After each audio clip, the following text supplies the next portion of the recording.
At least, I'm not sure you will find parallels in the Bible as well.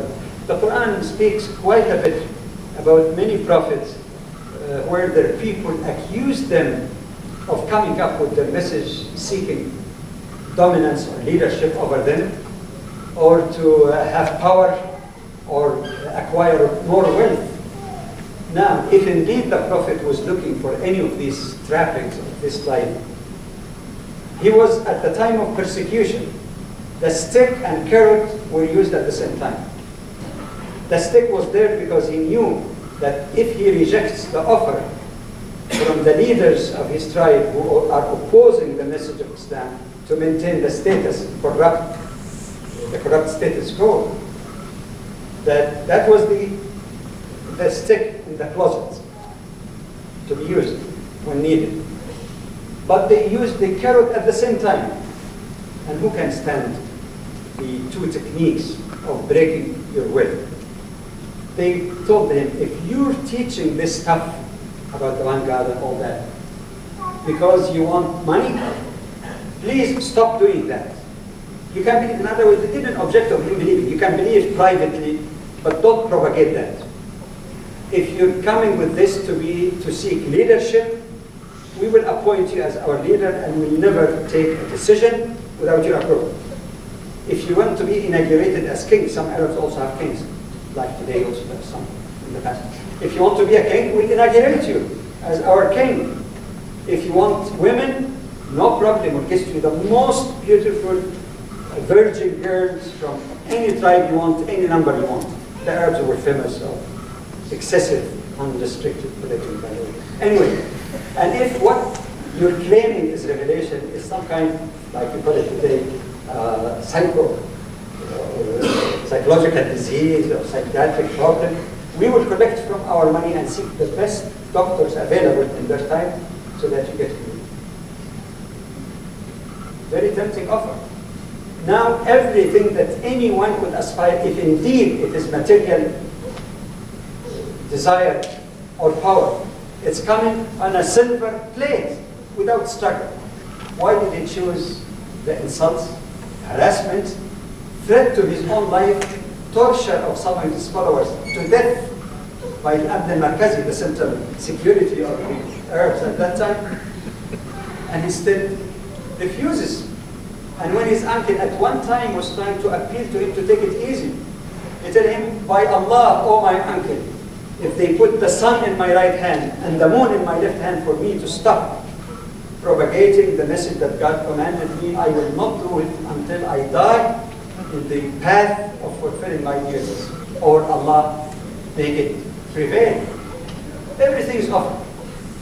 And when that offer, the other offer I mentioned, was given to him, you know his answer? He didn't say a word. He said to the one who came to him, did you finish, Abu Walid? You will finish your offer? He said, yes. And of course he's greeting. He said, okay, I'll accept.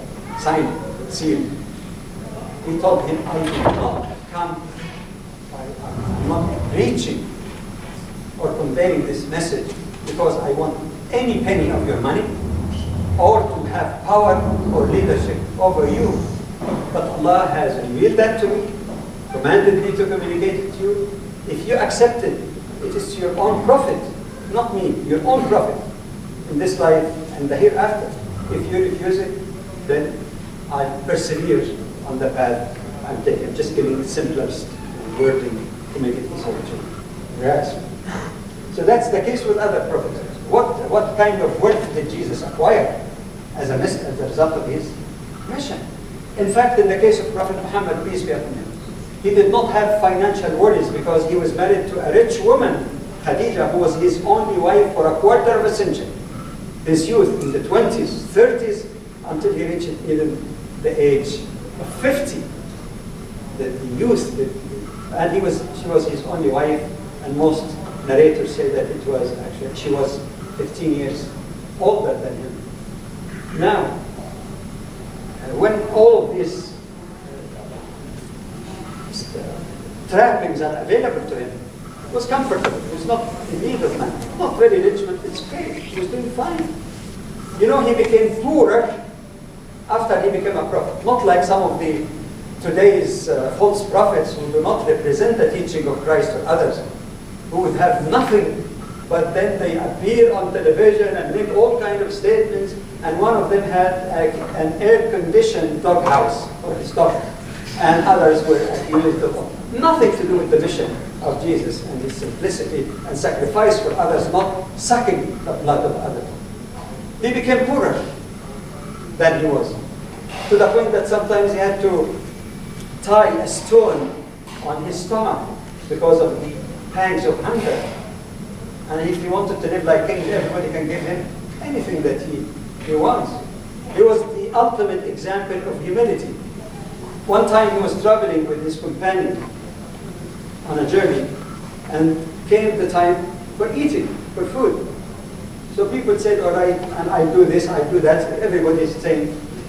Then the Prophet comes and says, and I collect firewood, which is the harder job even. They looked at him with amazement. Oh, Prophet of Allah, we can do that for you. I mean, relax, you're our leader. We get it for you. It's not a big deal.